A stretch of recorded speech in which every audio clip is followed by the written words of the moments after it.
سيد الأنبياء والمرسلين وعلى آله وأصحابه أجمعين أما بعد.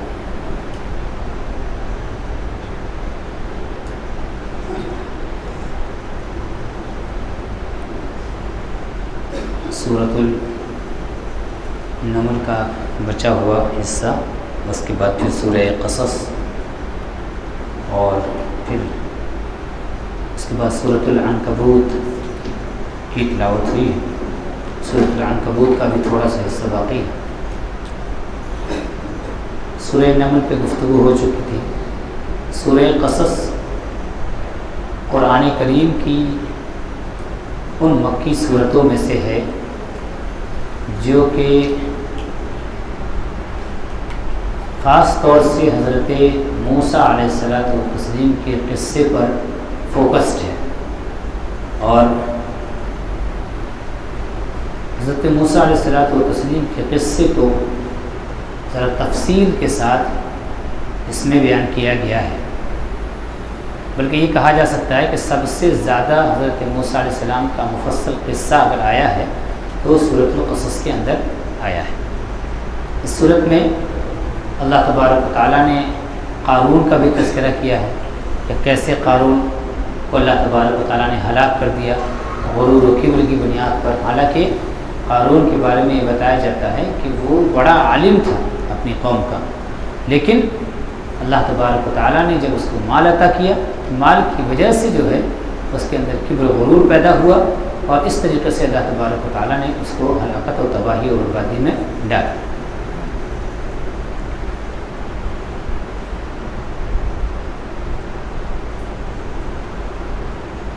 حضرت موسیٰ علیہ السلام کا جو قصہ ہے، اس قصے پر میں پہلے گفتگو کر چکا ہوں سنڈے والے لیکچر میں، اور بتا چکا ہوں کہ کیسے حضرت موسیٰ علیہ السلام کی ولادت کیسے ہوئی، اور پھر اس کے بعد کیسے فرعون کے گھر پہنچے، اور پھر وہاں سے جب بڑے ہوئے تو بڑے ہونے کے بعد کیسے آپ نے ایک شخص کو گھونسا مارا تو وہ مر گیا، اور پھر آپ اس ڈر سے، اس خوف سے کہ کہیں یہ لوگ مجھ کو تکلیف نہ پہنچائیں، آپ شہر سے نکل گئے اور پھر مدین کی طرف پہنچے. پھر راستے میں کیسے دو لڑکیوں سے ملاقات ہوئی اور ان کی مدد کی آپ نے، جو کہ حضرت شعیب علیہ السلام کی صاحبزادیاں تھیں، اور پھر کیسے حضرت شعیب علیہ السلام سے ملاقات ہوئی، پھر ان کی شادی ہوئی، شادی ہو کر کے لوٹتے ہوئے کیسے اللہ تبارک و تعالیٰ کا نور نظر آیا درخت سے، اور اللہ تبارک و تعالیٰ کی ندا سنائی دی کہ اننی انا اللہ لا الہ الا انا فاعبدنی، کہ میں ہی اللہ ہوں، میری عبادت کرو. اس کے بعد پھر آپ جب اللہ کا حکم ہوا کہ جائیے فرعون کے پاس اور تبلیغ کیجیے، اس کو سچائی کی دعوت دیجیے، تو وہ موسیٰ علیہ السلام نے کیسے اس کو دین کی دعوت دی، لیکن اس کے باوجود اس نے انکار کیا. تو ان تمام واقعات کو سورۃ القصص کے اندر اللہ تبارک و تعالیٰ نے بیان فرمایا ہے. اچھا، حضرت موسیٰ علیہ السلام کا قصہ اگر پڑھا جائے تو ان کو جو فرعون نے تکلیف دی اور ان کی قوم نے جو ان کو پریشان کیا، ایسے ہی کچھ صورتحال ہمارے آقا مولا نبی کریم علیہ السلام کے ساتھ بھی پیش آئی کہ آپ کو بھی لوگوں نے بہت زیادہ پریشان کیا، مکہ کے لوگوں نے بہت زیادہ پریشان کیا، یہاں تک کہ آپ ہجرت پر مجبور ہوئے، ہے نا. اور ہجرت پر مجبور ہوئے تو ایسا نہیں کہ آپ خوشی خوشی ہجرت کر رہے تھے، بلکہ مجبوراً ہجرت کر رہے تھے، چونکہ یہاں پر رہ کر کے اپنے دین پر عمل کرنا دشوار ہو گیا تھا. تو اور مکہ میں کیسے آپ کو دشواریاں اٹھانی پڑی، شیب ابی طالب میں محاصرہ ہوا، آپ کو مطلب آپ کا بائیکاٹ کر دیا گیا، اور کھانا پانی ساری چیزیں روک دی گئی، اور پھر وہاں پر خاص طور سے دو لوگوں نے اتنی تکلیفیں اور اتنی مصیبتیں جھیلی کہ حضرت خدیجہ رضی اللہ تعالیٰ عنہ جب لوٹ کر کے وہاں سے آئیں اتنی کمزور اور نحیف ناتوا ہو چکی تھی، پھر اس کے بعد آپ کا انتقال ہو گیا. ایسے ہی جناب ابو طالب جو حضور کے چچا تھے اور بڑے مہربان تھے، حضور کی مدد کرنے والے تھے، تو انہوں نے بھی، وہ بھی جب وہاں سے لوٹ کے آئے تو کمزور ہو گئے، اور عمر زیادہ تھی ہی آپ کی، چنانچہ ان کا بھی انتقال ہو گیا. اور اس طریقے سے نبی کریم صلی اللہ علیہ وسلم پر غموں کا پہاڑ جو ہے یہ ٹوٹ پڑا. تو حضرت موسیٰ علیہ السلام کا قصہ جو نبی پاک صلی اللہ علیہ وسلم کو سنایا گیا ہے، اسی لیے کہ کیسے اللہ تبارک و تعالیٰ نے بالآخر حضرت موسیٰ علیہ السلام کو سرخرو کیا، ان کو بلند کیا، ان کا دین بلند ہوا، ویسے ہی حبیب پاک صلی اللہ تعالیٰ علیہ وسلم یہ کفار و مشرکین اگر آپ کو تکلیف دیتے ہیں تو اس سے آپ کو گھبرانے کی ضرورت نہیں ہے، آپ کو صبر کرنا ہے اور اللہ تبارک و تعالیٰ کی طرف لو لگائے رکھنا ہے۔ اللہ تبارک و تعالیٰ ان مصیبتوں سے اور ان پریشانیوں سے آپ کو نجات عطا فرما دے گا۔ اس پر جو اصل سورہ کا جو مقصد ہے، اس کا جو مطلب جو ٹارگٹ یہی ہے کہ اللہ تبارک و تعالیٰ کے وعدے پر آپ کا بھروسہ بنا رہنا چاہیے۔ جیسے کہ اللہ تبارک و تعالیٰ نے پچھلے انبیاء کی مدد فرمائی، حضرت موسیٰ علیہ الصلوۃ والتسلیم کی مدد فرمائی، ایسے ہی اللہ تبارک و تعالیٰ آپ کو بھی کامیاب و کامران فرمائے گا، آپ کے ساتھیوں کو بھی کامیاب و کامران فرمائے گا۔ لیکن دشواریاں اور پریشانیاں جو ہیں، ان پریشانیوں اور دشواریوں سے تو بہرحال گزرنا ہوگا، کیونکہ پچھلے انبیاء کرام کو بھی گزرنا پڑا ہے۔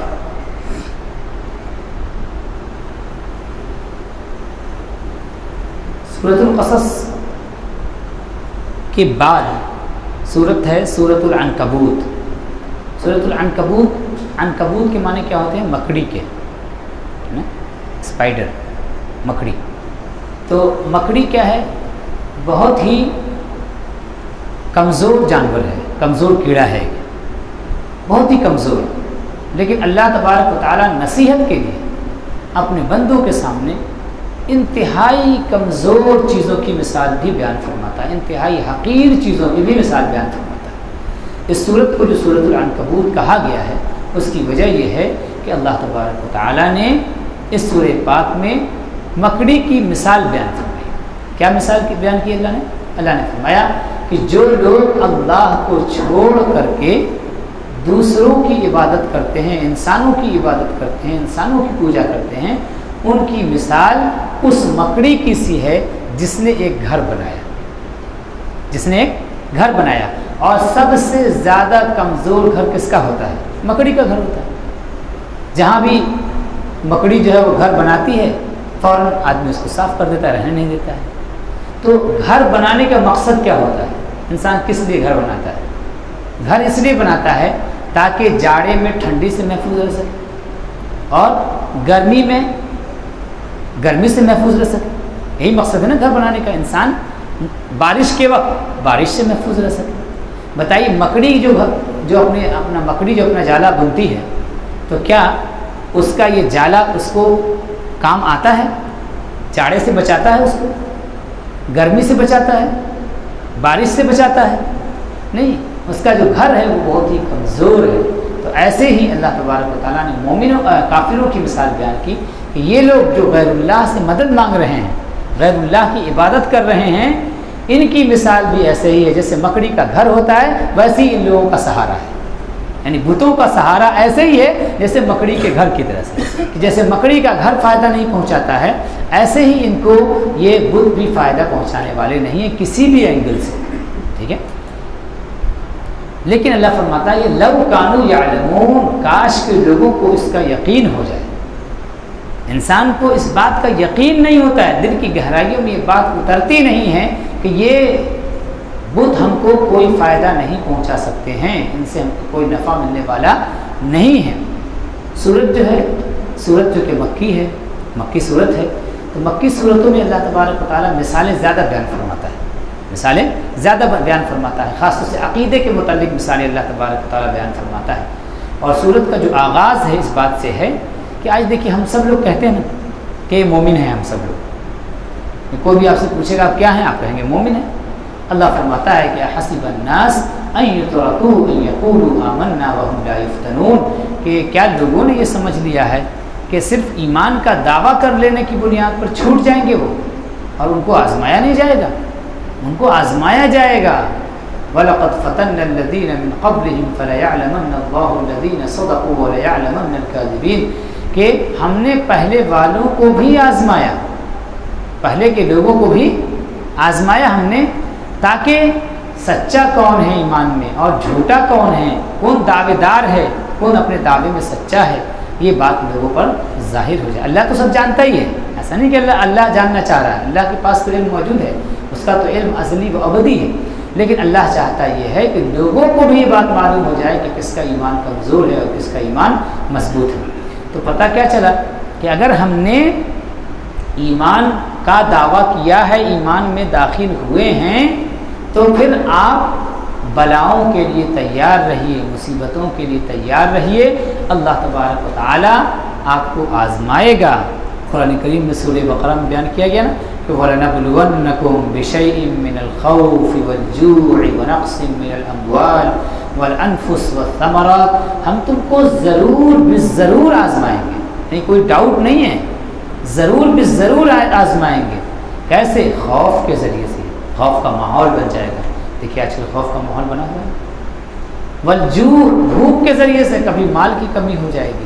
نہ جانے کتنے لوگ لاک ڈاؤن کے زمانے میں، ظاہر سی بات ہے کہ بھوک مری کا شکار ہوئے، ان کو کھانے کے لیے کھانا نصیب نہیں تھا، ہے نا۔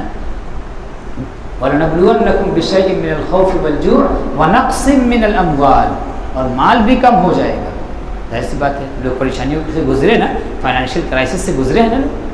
والانفس، اور جانیں بھی ضائع ہوں گی۔ پتہ چلا کہ آپ کا رشتہ دار چلا گیا، آپ کا بھائی چلا گیا، آپ کے خاندان کا کوئی فرد چلا گیا، یہ ساری چیزوں سے ہم لوگ گزر چکے ہیں، ہے نا۔ لاک ڈاؤن کے زمانے میں کوئی بندہ ایسا نہ ہوگا کہ جس کے رشتہ دار میں کوئی نہ کوئی کسی نہ کسی کا انتقال نہ ہوا۔ ہر آدمی سے پوچھے گا تو کہے گا ضرور ہمارے فلاں کا انتقال ہوا تھا کورونا میں۔ تو یہ جو مصیبتیں آتی ہیں، اللہ فرماتا ہے اس لیے ہے تاکہ ہم آپ کو آزمائیں۔ وَبَشِّرِ الصَّابِرِينَ، اور خوشخبری سنا دیجیے صبر کرنے والوں کو۔ صبر کرنے کا مطلب کیا ہے؟ صبر کرنے کا مطلب یہ ہے کہ مصیبتوں کے باوجود جو اللہ کی عبادت میں، اللہ کی فرما برداری میں لگے رہتے ہیں، اللہ تبارک و تعالیٰ کی بارگاہ میں کوئی ایسا جملہ نہیں بولتے ہیں جس سے اس کی شان میں گستاخی ہوتی ہو، کوئی برا جملہ، کوئی خراب جملہ اپنی زبان سے نہیں نکالتے ہیں، بلکہ اپنی عاجزی کا اظہار، اپنی بندگی کا اظہار اپنے رب کی بارگاہ میں کرتے ہیں، تو ایسے لوگ جو ہیں وہ صبر کرنے والے کہلاتے ہیں۔ اور صبر کا ایک معنی یہ بھی بیان کیا گیا ہے کہ صابر کون ہے؟ صابر کی پہچان یہ ہے کہ مصیبت جب کسی بندے پر آئے تو اس کا جو ڈیلی کا جو شیڈیول ہے، ریلیجیس شیڈیول جو اس کا ہے، مذہبی جو شیڈیول ہے، اس شیڈیول میں کوئی چینجنگ نہ ہے۔ پتہ چلا ہوتا آج کیا ہے، مان لیجیے ہمارے گھر میں کسی کا انتقال ہو جائے، حالانکہ موت ہوئی ہے، لیکن اس کے باوجود جب موت ہو جاتی ہے تو موت کے موقع پر ہم لوگ اور زیادہ نماز اور روزے سے، نماز اور دینداری سے غافل ہو جاتے ہیں۔ پتہ چلا کہ ہم جو ہے روتے ہی رہ گئے یا غم مناتے ہی رہ گئے اور نماز کا وقت جو ہے نکل گیا، جبکہ ہونا ہی چاہیے تھا کہ ایسے موقع ضرور تکلیف ہوتی ہے انسان کو، ماں کا انتقال ہو، باپ کا انتقال ہو، رشتہ دار کا انتقال ہو، کسی کا بھی انتقال ہو، انسان کو دکھ پہنچتا ہے، لیکن ایسے میں آنسو نکلتے ہیں۔ آنسو نکلنا کوئی بری بات نہیں ہے، لیکن انسان کو صبر کرنا چاہیے۔ بزرگوں کے واقعات کو، نبی پاک صلی اللہ علیہ وسلم کے واقعات کو یاد کرنا چاہیے، کیسے آپ نے صبر کیا، صحابہ نے صبر کیا، اللہ کے نیک بندوں نے کیسے صبر کیا، تو آپ کے دل کو ایک صبر و قرار آ جائے گا، اور صبر و قرار آ جائے اس کے بعد چاہیے یہ کہ ان کے لیے ہم زیادہ سے زیادہ دعائیں کریں۔ تو اللہ آزمائے گا ضرور، جو صبر کرے گا ان کے لیے خوشخبری ہے۔ یہ جو کہتے ہیں کہ انا للہ و انا الیہ راجعون، یہ جملہ جو ہم بولتے ہیں نا، انا للہ و انا الیہ راجعون، تو یہ اس کا مطلب کیا ہوتا ہے؟ ہم اللہ ہی کے لیے ہیں اور اللہ ہی کی طرف پلٹ کر کے جائیں گے، ہے نا، یہ معنی ہم بولتے ہیں۔ لیکن اس کا جو ایک اشارہ ہے وہ یہ ہے کہ یہ جب انسان یہ جملہ بول رہا ہو، یہ کلمہ بول رہا ہو، تو اس کے اندر یہ گہرائی، یقین، یہ اس یقین کی گہرائی ہونی چاہیے کہ بے شک ہم اللہ کے لیے، ہم دنیا کے لیے نہیں ہیں، ہم اللہ کے لیے، دنیا کے لیے نہیں ہیں۔ یعنی جو دنیا کی مصیبتیں ہیں، دنیا کے غم ہیں، یہ اللہ سے ہم کو دور نہیں کر سکتے ہیں۔ وَإِنَّا إِلَيْهِ رَاجِعُونَ، اور ہم ہر حال میں اللہ کی طرف لوٹنے والے ہیں، ہر حال میں اللہ تبارک و تعالیٰ کی طرف بھاگنے والے ہیں، اس سے ہم دور نہیں ہو سکتے ہیں۔ کوئی مصیبت ہم کو اللہ کے راستے سے پھسلا نہیں سکتی، اللہ کے راستے سے ہمارے قدم کو ڈگمگا نہیں سکتی، ہم اللہ کے راستے پر مضبوطی کے ساتھ جمے رہیں گے۔ اللہ آزمائے گا ضرور، اس کا ذکر جو ہے سورہ پاک میں کیا گیا ہے۔ اللہ نے فرمایا کہ کیا لوگ یہ سمجھتے ہیں، جو برا کام کر رہے ہیں، جو برائی کر رہے ہیں، کیا وہ یہ سمجھتے ہیں کہ ہم سے بچ جائیں گے؟ یعنی ان کو کہیں پناہ مل جائے گی؟ نہیں، کیسے ممکن ہے؟ اللہ تبارک و تعالی ہر شے پر قادر ہے، ہر چیز پر قادر ہے، پلٹ کر کے سب کو اللہ کی بارگاہ میں جانا ہے، وہاں جا کر کے اپنے کیے کا حساب و کتاب دینا ہے۔ اسی میں اللہ تبارک و تعالیٰ نے اس بات کا بھی تذکرہ کیا کہ والدین کے ساتھ حسن سلوک کیجیے۔ اس کا ذکر قرآن کریم میں اکثر مقام پر اللہ نے اپنی عبادت کے بعد اگر کسی کے ساتھ بھلائی کا ذکر کیا ہے تو تو وہاں پر اللہ تبارک و تعالیٰ نے اپنے انسانوں کے والدین کا ذکر کیا ہے تو ان کے ساتھ حسن سلوک، کیونکہ والدین جو ہے نا اللہ تبارک و تعالیٰ کی ربوبیت کا مظہر ہیں، اس کی مثال ہیں اس دنیا کے اندر۔ کیسے؟ انسان کو پیدا کون کرتا ہے؟ بنایا کس نے ہے؟ اللہ نے۔ اور انسان پیدا کس سے ہوتا ہے؟ ماں کے شکم سے۔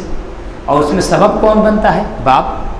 تو دیکھیے کہ صفت خلق اللہ تبارک و تعالیٰ کی ہے، لیکن صفت خلق پیدائش جو ہے، انسان کا بنانا جو ہے، اس کا ظہور کس کے ذریعے سے ہوا؟ ماں باپ کے ذریعے سے ہوا۔ تو ماں باپ کیا ہوئے؟ اللہ تبارک و تعالیٰ کی صفت ربوبیت کا، صفت خالقیت کا مظہر ہوئے۔ اچھا، ساری کائنات کی پرورش کرنے والا کون ہے؟ اللہ تبارک و تعالیٰ رب العالمین۔ ہم بولتے ہیں الحمدللہ رب العالمین، رب العالمین ہے، وہ سارے جہان کا پالنہار ہے۔ لیکن اللہ تبارک و تعالیٰ کی جو پالنہاری والی صفت ہے، یہ صفت کس کے پردے میں ظاہر ہوتی ہے؟